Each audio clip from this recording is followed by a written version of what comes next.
Welcome back to our next Global Networking Forum session.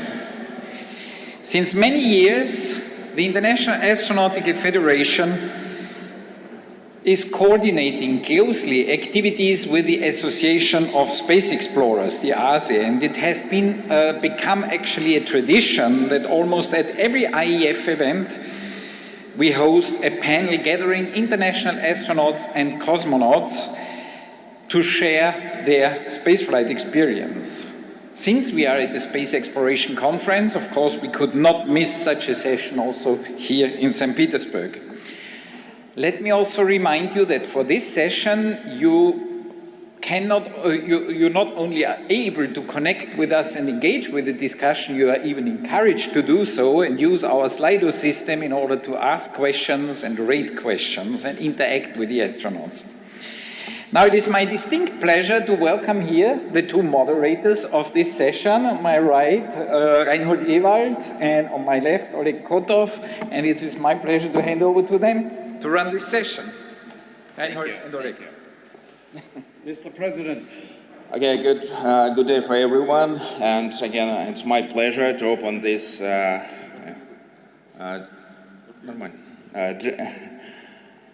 joint session between Association of Space Explorers and IAF and GLEX meeting. And again, it's very important to work with such an organization as IAF because Association of Space Explorers, which includes space flyers from many countries, and people who still flying to space or already retired from that, but working with the public, with the science community, with the engineering community to support the future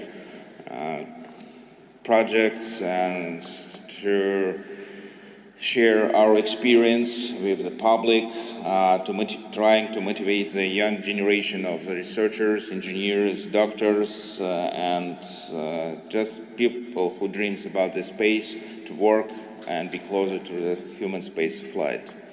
And please. Thank you, Oleg, for the introductory words on ASE. Also, I am very pleased that we can take the opportunity to directly come into contact with those that look at our flights, that look at the achievements of the International Space Station, of other flights, and probably have burning questions. The Association of Space Explorers, ASE, also supports this interest. And we have donated over the years scholarships and donations and awards to many young space professionals. That is one of the things that we intend to do, inspire the youth, inspire young professionals to follow in our footsteps. And I've personally met two young award winners here at this conference. We have this year inaugurated the Emerging Space Champion Award for very special and very excellent work in space travel, including coming into this organization, IAF, and organizing a committee. This was Mrs. Julie Patarin-Josek. I don't know whether she's there. Hello, Julie, congratulations. And I've also met last year's winner, Anna Medvedeva. She's a journalist covering space subjects, and through a grant of ASE was able to enlarge her professional portfolio. So congratulations also to Anna. Now we come to the main part of our session today. The astronauts, cosmonauts, taikonauts, even an astronaut, I can promise, that are waiting to answer your question. Please give a big welcome to Jean-François Clairvoy.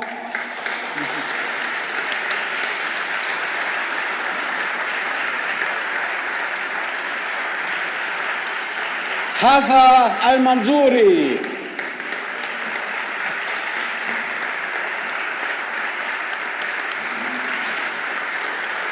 Mr. Franz Fieberg, my dear old friend.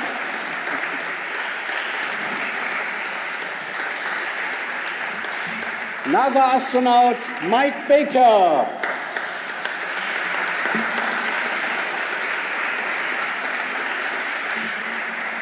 And rushing in from the last session, thank you, Sergei Krikaliev.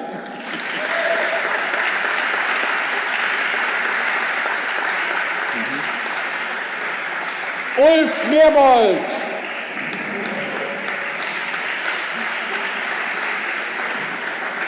And last but certainly not least, Juni Payet.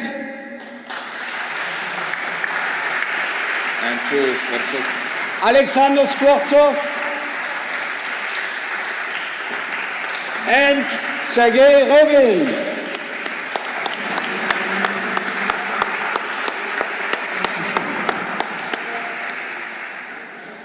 I think while you type in your questions into Slido, we start with to get to know these persons, these experts, these excellent flyers. And I want to introduce that spaceflight starts on the ground. Training, preparations, everything is on the ground.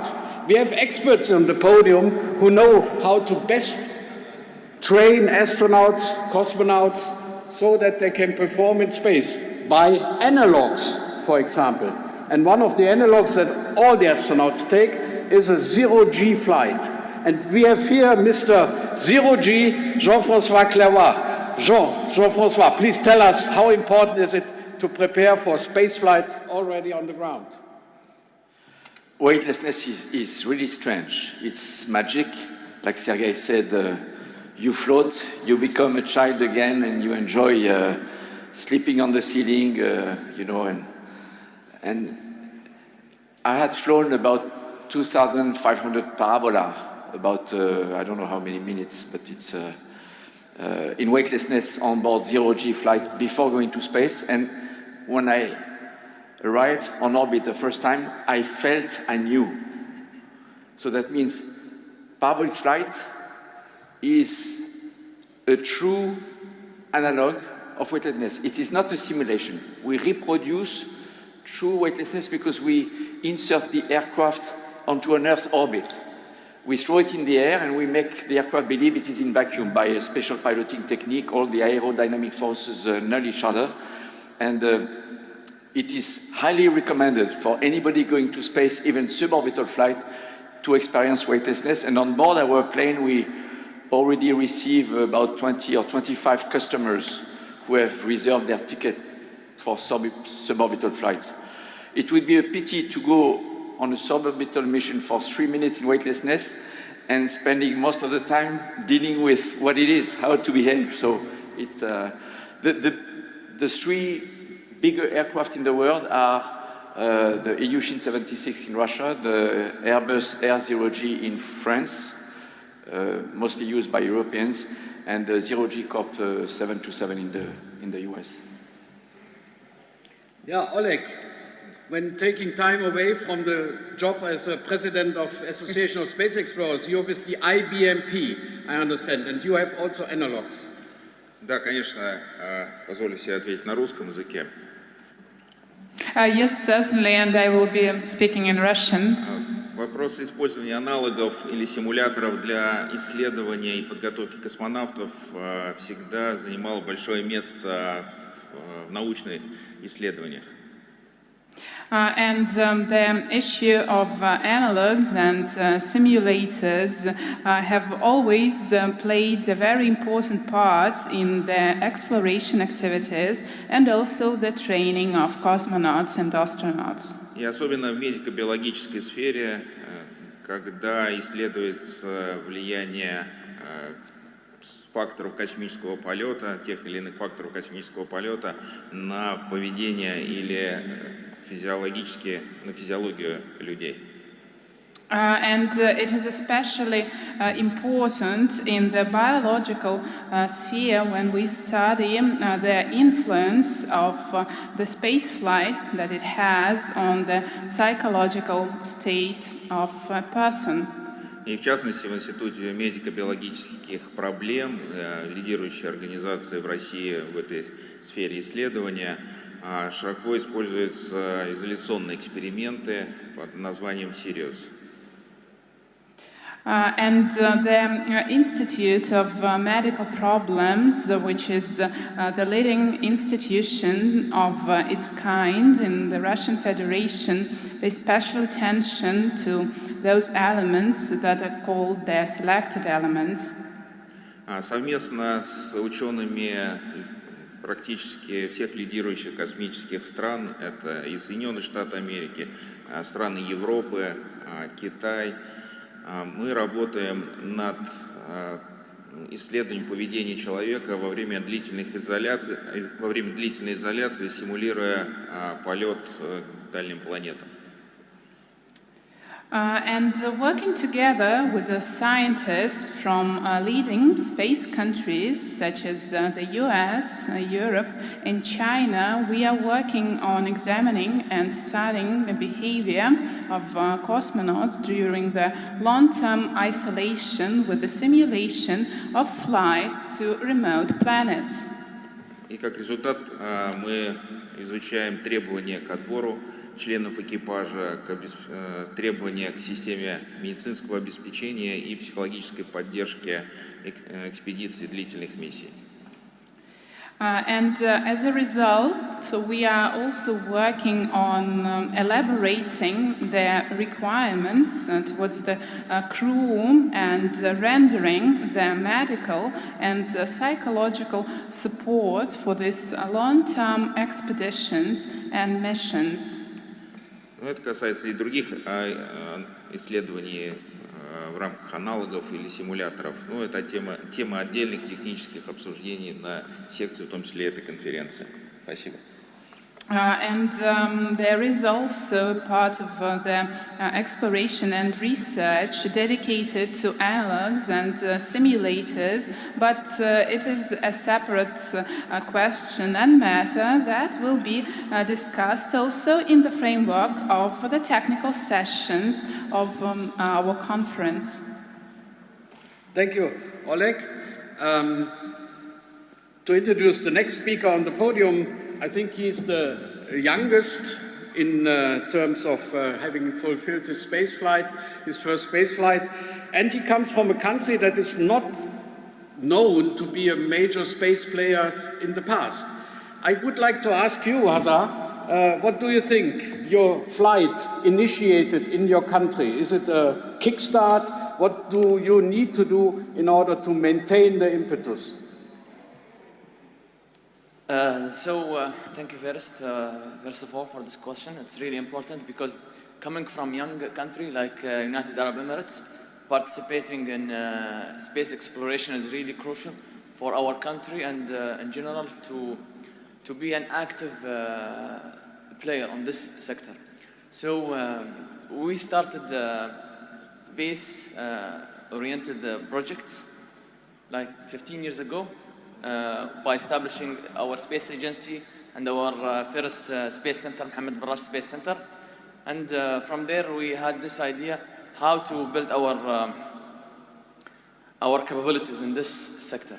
So it's really important to have engineers, scientists, and also end user on board the space station or in future space exploration. So to have an astronaut or cosmonaut. So we built our own satellites recently, developed in-house and launched it, Khalifa-Sat. We send probes to Mars, and also we need to have our own astronauts. So we have been announced first project or first two astronauts in 2018. And then through Roscosmos, we trained there, myself and my colleague Sultan al-Niyadi, for our first mission. I've flown in 2019 for 10 days approximately, and from there everyone thought that that's it, we will be finished. We went to space once and that's it. No, that's not the idea. The idea to build a capability, a sustainable program. Recently we selected two more, the first female astronaut from our country and from the region. And currently we are training at NASA, at the Johnson Space Center for future missions. Our objective is to build a capability in terms of science and technology a sustainable economy based on innovation and knowledge. And nothing like space when it comes to that, because it will give us the opportunity to work with different countries all around the world to share their knowledge, and in future to be a really a main player on this field. We have really a big and a long-term vision. We call it 2117. So in that 2117, we will send people from our country to Mars. We will see.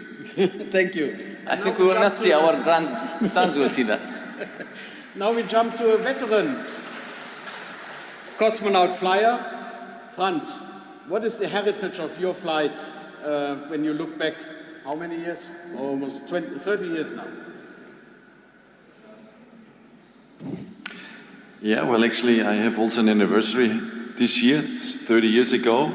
And the heritage is, let's say, quite a good one and a large one. When you're coming from a small country, which is not one of the major spacefaring nations, and you are the first one, let's say, who flew into space, that brings a lot of, let's say, celebrity status and publicity. And with that associated is a big responsibility, how you deal with that. And the good thing is when you have done like a space flight, it's associated with, you know, inspiring technologies and space, outer space. This is very sexy. And you can do a lot, especially for the young people in the country.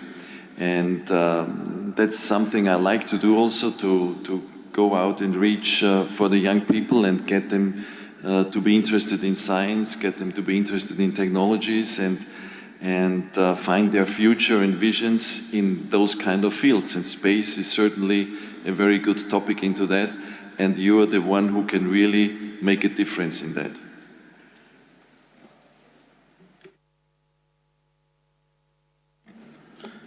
Okay, thank you. My next question I'm going to address to Sergei Krikalev, because now we're in an age then private companies widely involved in space industry. And it's not only to build the space vehicles or control that, but to build the total missions in space. Now we're in an age of private astronaut or cosmonaut mission to space. And I guess the question is, how it's changed the ethic and strategy and organization of the space flight to space in these new conditions? Well, I think it's make area of access to space wider. More people would be able to fly, but probably some rules that we established during previous years, previous decades, should be implemented to make things compatible, and actually maybe even more important, to use experience we gain through ages of training and flights, to give this experience to new people who comes to space business. Actually, what I see, if you are mentioning not just tourists who is flying for short duration flight, but commercial astronauts, what I see that in many companies, they are really coming from experienced governmental, I would say, cosmonauts. So I think we just make things wider, and we need to think how to inherit all this experience we gain through previous space flights to new people who are coming. And I'm going to ask the same question to my colleague and friend, Michael. Please do that. Yeah, no, it's an important question, and we've dealt with it in the past on the International Space Station when we had tourists, or I guess the correct, or politically correct term is spaceflight participant, at least that's what we call them officially. And we have a group, the ISS program has a group called MCOP, Multilateral Crew Operations Panel, to deal with those sorts of issues. And Sergey, I don't know if I remember exactly, but I think when we flew those guys, we made them sign the crew code of conduct that we have. Everybody signs that goes on the station. And but the problem is we didn't really have any way to enforce it. But it's definitely an important issue. It's something we'd rather not have tourists on the International Space Station. But at the moment, there's really no choice. But in the future, you know, companies are looking at their own space hotels, if you want to call them that, which would be much better for the ISS, I think. Thanks, Mike. Yeah, that's a problem or a new development that we need to address. By the way, the tool that we use here to get your questions from the online audience or within this room here is named Slido, not Shido. So don't shy away from asking questions on this tool and use the Slido tool while we are continuing on our panel. I want to bring up a subject that is dear to me and dear to Oleg, I know, which is science.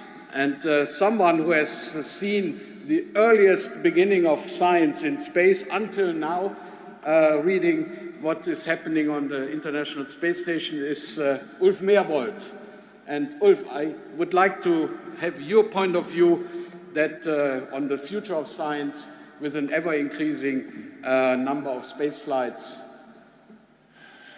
Before I actually touch the point for what reason we do scientific work in orbit, I'd like to point out one more time that the option to perform scientific experiments in orbit became open due to Yuri Gagarin, who in 1961, for the first time, had the guts to go to orbit, and I'd like to pay tribute to him. Without his pioneering flight, we would not have been able to do what we actually did later. I'm a solid-state physicist, and I spent about 10 years doing experimental work after I had finished physics. And then ESA opened the door for scientists to join the program with the function to perform experiments in orbit. And before we go to other points, I'd like to briefly explain the reasons why space is a unique environment to extend the knowledge horizon. First of all the platforms we have now, nowadays it's the International Space Station, in former days it was the Mir station, and maybe also the shuttle with Spacelab in its cargo bay. They move on top of the atmosphere, such from this point of view, you have access to signals coming from the stars which are not accessible on the ground, because it's of course very beneficial that our atmosphere, as thin as it is, absorbs ionizing radiation, because that is not very healthy. But from the scientific point of view, of course, there's a lot of information in these kinds of signals of the stars. And if you go to orbit, you can actually learn a lot about how stars develop and that sort of thing. The second good reason to go there is to use your position to look down and monitor what's going on our home planet. And that is, from my point of view, very relevant, because by now we have perhaps 7.5, what is it in English, billion? Or, I'm always confused. Billion, with an increasing trend.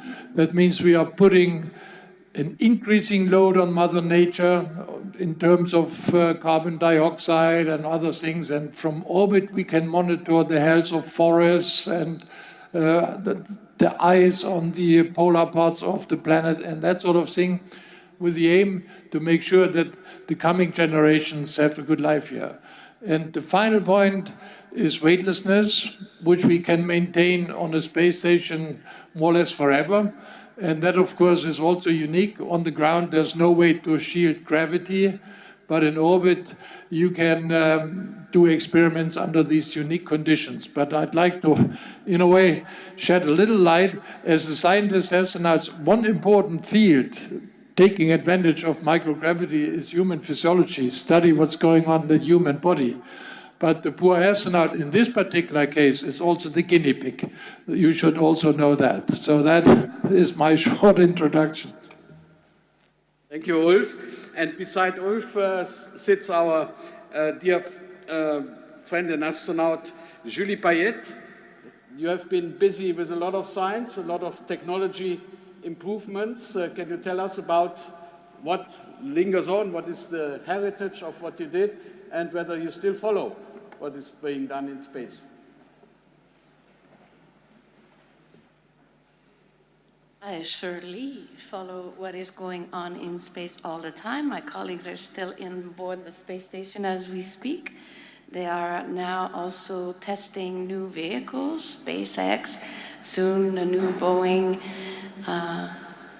Orion capsule, and there's of course our suborbital friends who are going to fly. So if you are interested in flying in space, opportunities are coming your way. Yeah, thank you, Julia.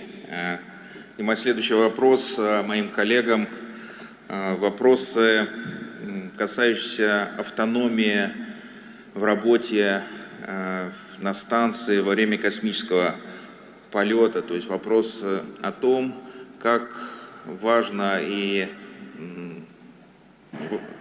заниматься вопросами поддержки деятельности экипажа в миссиях, в полетах к Луне и в далекий космос, если мы говорим о полете на Марс. И свой первый этот вопрос я адресую моему другу, моему коллеге Сан Санычу Скворцову. Спасибо большое. And my next question, I'd like to ask my colleagues about their autonomy and their independence in terms of being at the station during a space flight. And I'd like to ask about the importance of work and support within the crew during those flights and those missions to the moon and to Mars. And the first question I'd like to address to my dear friend, Mr. Skvortsov. Еще раз спасибо большое. И начиная, так сказать, отвечать на этот вопрос, я могу сказать, что в первом полете я был командиром Международной космической станции. And thank you very much once again. Answering this question, I can say that during my first flight, I was a commander of IAF-ASE. И Олег как раз передавал мне командование, и 4 месяца, являясь командиром Международной космической станции, я понимал, что отвечаю за полноту выполнения задач и за безопасность полета. And Oleg passed me this commander function, and I was there serving as a commander for 4 months. And of course, I understood my responsibility for the fulfillment of the mission and for ensuring its safety. И, соответственно, в выполнении этих задач мне помогала, огромная помощь оказывали Центр управления полетами. And of course, in resolving all those tasks, a great help and support was given to me by the Central Operations Office of the flights. И если мы сейчас говорим о полетах и автономности при полетах на Луну, на Марс и дальше, то, соответственно, одна из этих составляющих, это вот эта огромная помощь Центру управления полетами, она будет уменьшаться. And when we talk about the autonomy during the flights and missions to the moon, to Mars, and beyond, this element of the help and support on the part of the Control Flight Center will be diminishing. И уменьшение вот этой составляющей помощи, она будет однозначно переноситься на плечи экипажа. The fact that this element will be diminishing, it will mean that it will be more on the shoulders of the cosmonauts in terms of their burden. Поэтому, конечно, будут меняться условия, так сказать, и требования к подготовке экипажа. The conditions and requirements for the training of the crew will be changing as well. Потому что для того, чтобы человек не только технически, но еще и действительно экипаж достиг дальних, выполнить эти задачи, полет на Луну и Марс, нужно сохранять работоспособность экипажа. Of course, in order to be technically prepared as well as to fulfill all the tasks during these missions to Moon and Mars, the crew should be ready from the operational point of view. Соответственно, нам нужно обеспечить себя хорошей едой, правильной едой. Нам нужно дышать хорошим составом воздуха, и, соответственно, нам нужна необходимая температура, чтобы поддерживать жизнедеятельность. And of course, for this purpose, we need the appropriate food, we need to breathe the right air, and we should have everything, also the temperature, in order to ensure all our necessary activities. И это очень большие объемы информации, которые нужно проанализировать. Поэтому я думаю, что одно из направлений это будет создание искусственного интеллекта, который будет подсказывать экипажу, из-за чего происходит, так сказать, изменение некоторых параметров, которые могут повлиять на жизнеспособность экипажа. Of course, there is a huge volume of information to be analyzed, and I think that here a very important part will be played by artificial intelligence, which will prompt the crew about the parameters and why they are changing and how it influences the overall activities. И, естественно, еще, конечно, медицинское обеспечение, потому что все мы хотим прилететь здоровыми и вернуться домой на Землю к нашим родным. And of course, medical support is vitally important because we would like to be safe, to stay healthy, and to get back to Earth and to see our relatives and our families. Поэтому мы, наверное, видим, что для того, чтобы повышать автономность, необходимо еще много решить задач. Я думаю, что такие наши форумы, такие научные конференции будут помогать по всем направлениям, чтобы потом это все совместить и достичь того, что мы хотим. Спасибо большое. That's why I think that in order to achieve this level of autonomy and independence during the flights and missions, a lot of tasks have still to be resolved, and that is why it is so important to get together these forums and scientific conferences and to combine all those types of experience that we have from different areas in order to achieve the positive result. Желаю удачи на этой дороге. Спасибо еще раз, Саша. Сергей, что-нибудь есть добавить по вопросу автономности? Thank you very much, Alexander. Sergey, maybe you would like to add something about this matter of autonomy. Я бы добавил то, что необходимо поддерживать навыки в таких длительных полетах, и это сейчас делается на Международной космической станции. И я думаю, что те средства поддержки экипажа и те тренажеры, бортовые тренажеры на космической станции получат развитие. И ВКК «Энергия» в свое время этим делом начинали заниматься и продолжают заниматься.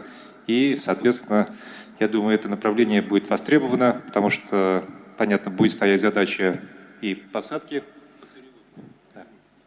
Yes, I would like to add that, of course, we will need to support all the necessary skills, and that is what is being done at the IAS in terms of all the means of support that we have, like on-board simulators, and this is the work that was done in the past, and it is still ongoing in Energia. They are working on that, and it will be something that in future will be in high demand. И, соответственно, будут стоять задачи и посадки на планету, и работы на планете, поэтому, естественно, должны быть и соответствующие тренажеры на космической станции, которая будет лететь к этой планете. And the tasks that we will have there will be a landing on the planet and subsequently working there. So the respective simulators should be in place at the space stations that will be flying towards those planets. Okay, thank you. In the meantime, during our interesting conversation, we got many questions through the Slido software. And again, please continue asking a question, and the best of them we will pass to our colleagues. And we have an excellent question, and this question for Sergei Krikalev. Sergei, the question sounds like, okay, so this. Sometimes it's very important to have a difference between space explorers and space tourists. And what's your opinion? What's the main difference between these two categories of space flyers? Actually, if you try to divide them, then I would say that space tourists are flying to gain their own experience, and space explorers try to get experience needed for science, needed for industry, needed for new spacecraft development.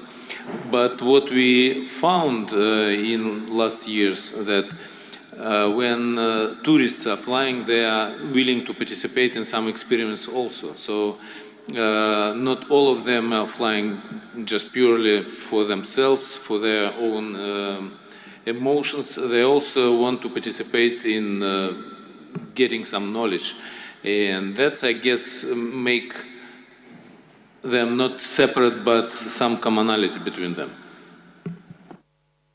Thank you, Sergei. We have a question that interests obviously most of the audience, and different experiences here on the podium. I want to give that to Julie.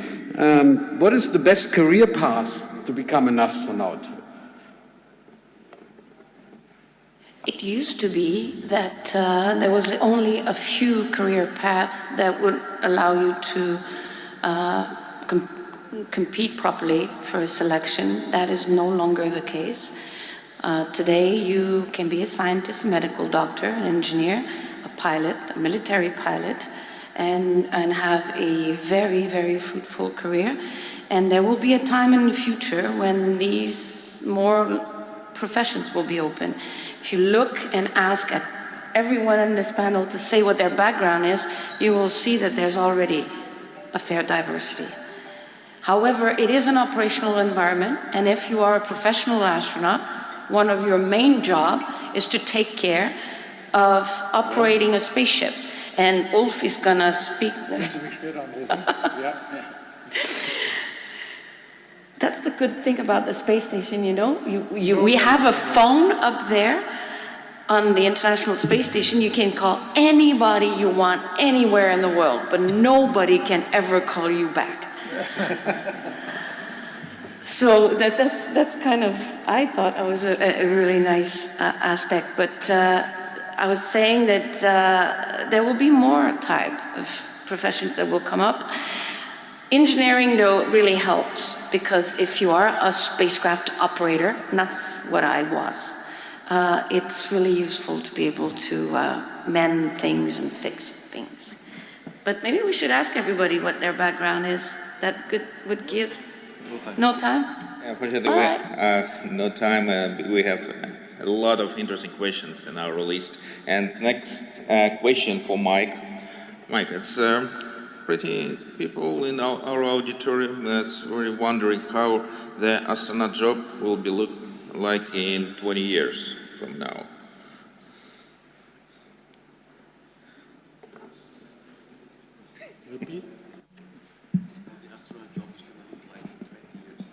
Oh gosh, astronaut job in 20 years, that's hard to say. And when it kind of goes along with what the question before that Julie had, you know, we need guys that are like carpenters, good with their hands, you know, plumbers, and people are going to be working in space when they're building habitats and all that sort of stuff. So we need people that understand how to do that as well.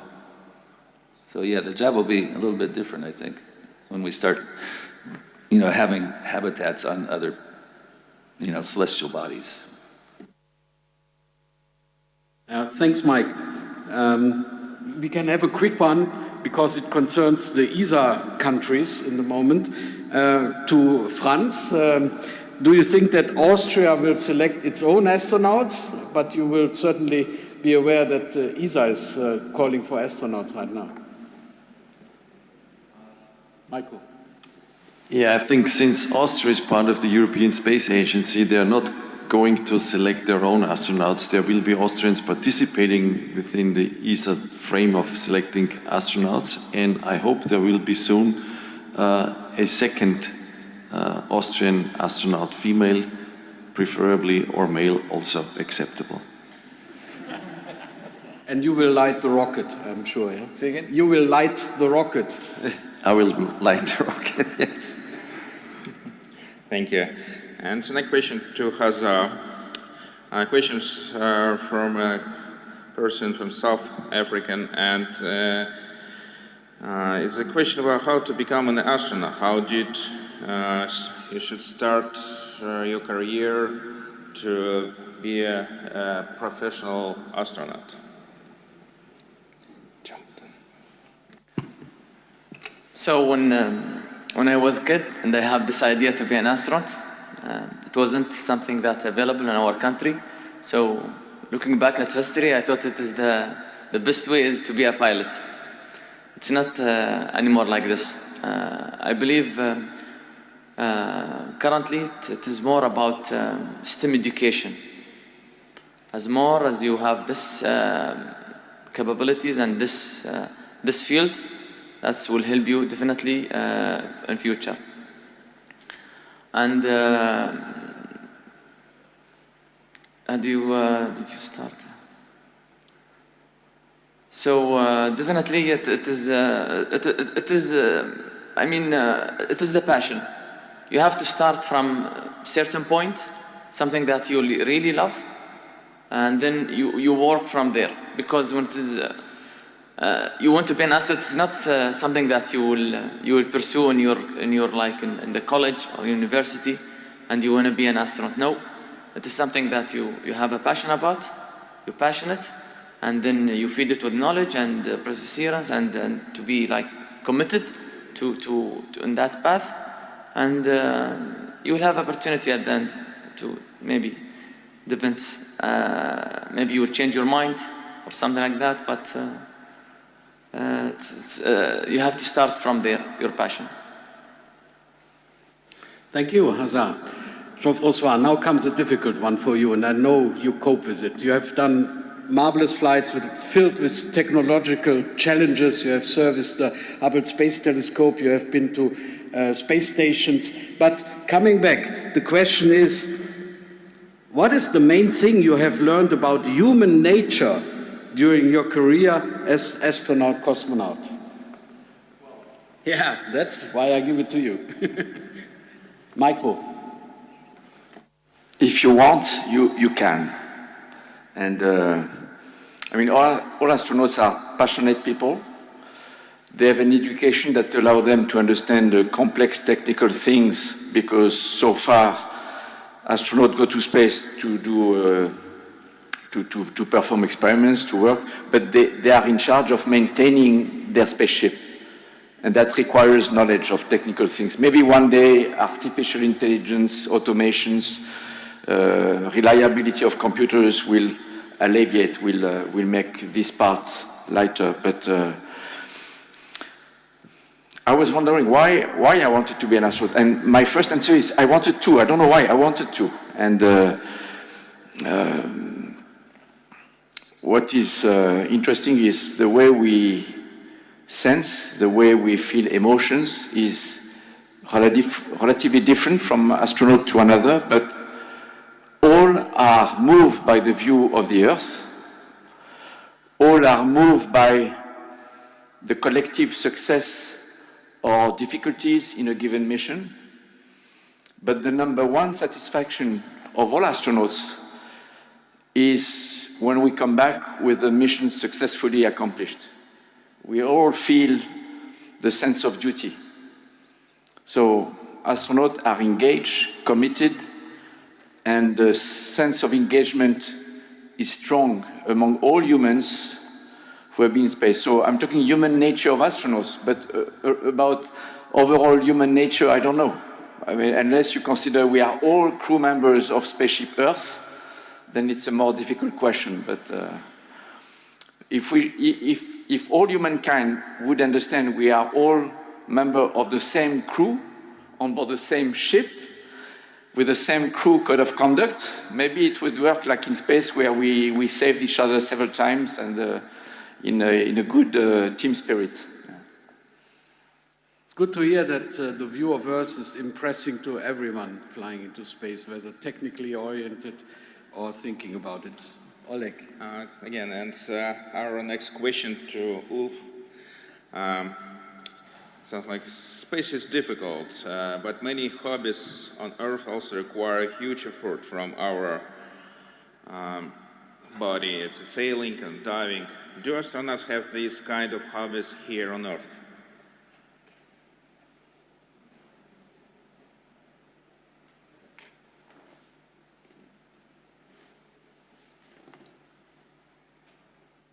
Well, astronauts, it's a huge number now. I mean, I guess we are in between 500 and 600 and 1,000 space flyers and increasing.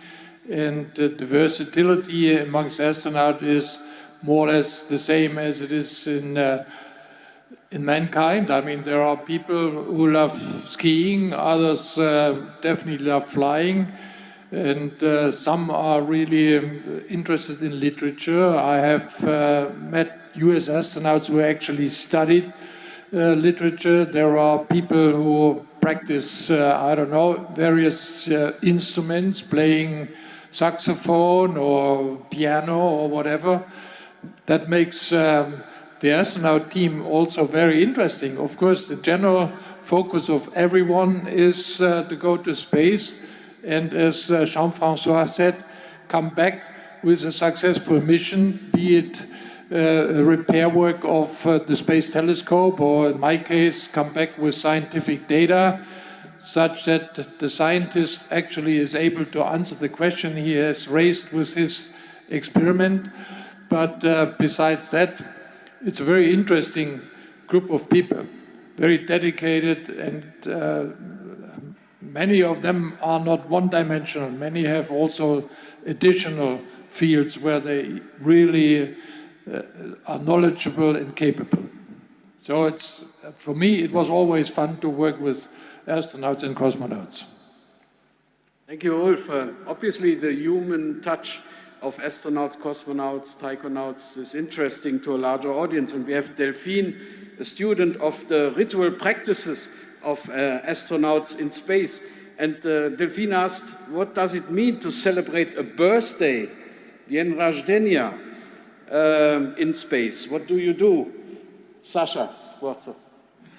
И наш следующий вопрос задают по поводу различных ритуалов, изучают ритуалы, которые исполняют астронавты в космосе. Что это значит отмечать день рождения в космосе, например, без свечей на торте? Ну, это достаточно условно, без свечей. У нас есть хорошие фонарики, с которых снимаешь фильтр, и лампочка выглядит очень похоже на свечу. Well, as for the candles, in order to substitute them, we have our special torches. We remove filters from them, and they look like candles. И этот день я дважды праздновал день рождения в космосе, 44 и 48 лет. И эти дни, это, естественно, идут поздравления с Земли от твоих родственников, родных. I celebrated my birthday twice in space when I was 44 and 48. And of course, on this day, you get congratulations from the Earth, from your relatives and family. И всегда существует такой сюрприз. На транспортном грузовом корабле приходит обязательно посылка от твоих родных с поздравлением. Где есть поздравление с днем рождения, есть что-то вкусное, твое любимое. There is always a birthday surprise which comes to you by the transport cargo ship, and they bring you boxes with some birthday sweets, which is great, of course. Ну и когда у вас очень хороший экипаж, а это практически всегда, всегда было, еще и астронавты и космонавты дарят тебе как подарки, зная, что у тебя есть день рождения. Это совсем может быть маленькая открытка, приготовленная еще на Земле. И это приятно. Of course, when you have a good crew with you, and normally that is always the case, other astronauts give you the gifts. It can be like a small postcard that is very nice. И я хочу сказать, что праздновать день рождения на орбите – это очень весело и интересно. Спасибо.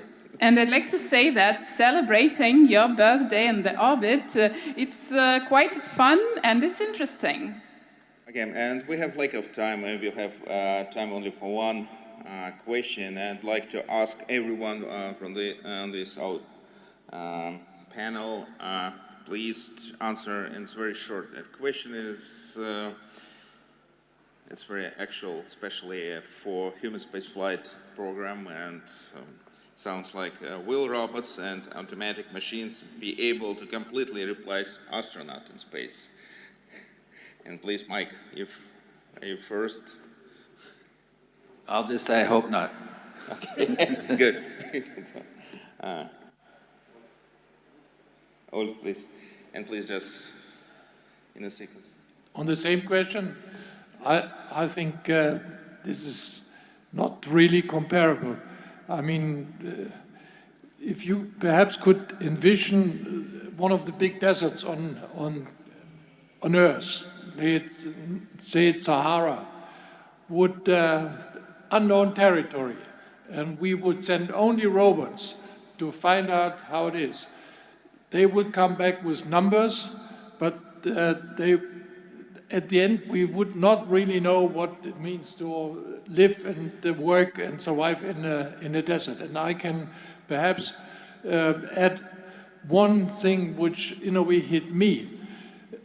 Or, as a student of physics, I was already able, in the early parts of my study, to calculate that 50% of air is in a layer below 5,500 meters.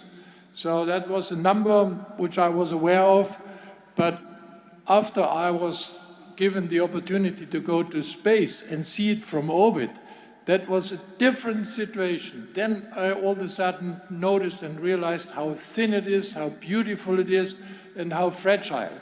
A number doesn't give you this kind of insight, but human beings with their senses, I think they come up with knowledge which robots won't provide. Thanks, Ulf. Julie, same question. Depends on the task. If it's a refueling of a satellite and it's common, then robots will do just fine. If it's for an experience, robots will never experience. Hans? Since we are not able to build robots with emotions, my answer is no. Thank you, Sergey. And I will follow what Julie said, that for simple missions, some simple tasks can be done by a robot, but because space flights are complicated, robots cannot do this. People, at least for this level of technology. I think we have a majority against robots, but you add to that, Jean-François, please. The Apollo 17 crew traveled 30 kilometers in 3 days. Spirit and Opportunity traveled 30 kilometers in 10 years. It may improve to maybe 3 years, 3 months, but still, humans will be more performant. But like Franz said, the most often question asked to astronauts is, how does it feel to be in space?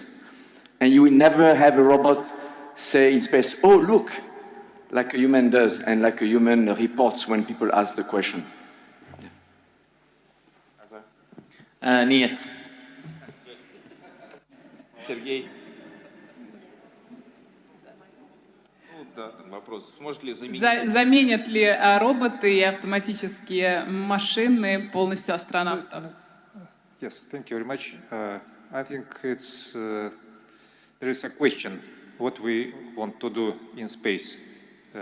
If we want to fly to the other planets, of course, we have to be there, and I think we have to be there with robots. Yes. Okay. Спасибо. Саша. Мне в этом полете пришлось работать с роботом. И я считаю, что это очень перспективное направление, но все равно это должно быть очень хорошая связка между космонавтами, астронавтами и искусственным интеллектом. I've had some experience working with the robots, and I think it's quite a promising trend, but we need to have a very good connection between an astronaut, a cosmonaut, and artificial intelligence. So, making summary, so a microwave oven never replaces the chef, good chef, right? And in the end of our session, I'd like to call Andy, our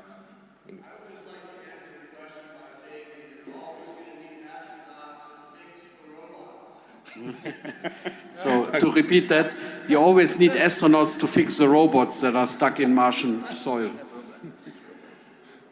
Okay, and these include our event, and so thank you for participation in this excellent session, and thank again and my colleague and. Yeah, and we invite you that have put forward the questions to replace us one time on this stand here.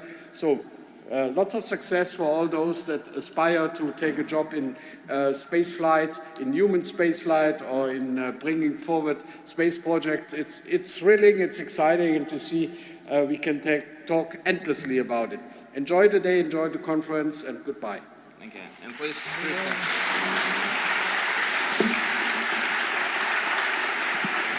Thanks a lot to Reinhold and to Oleg for the fantastic moderation, and a big thanks to the Association of Space Explorers and of course to all our great speakers here. So please give them another round of applause.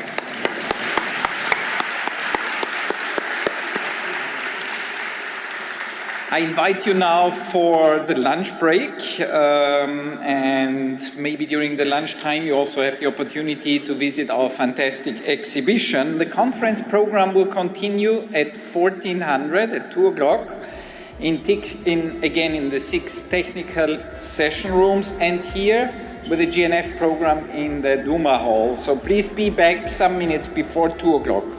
Thank you.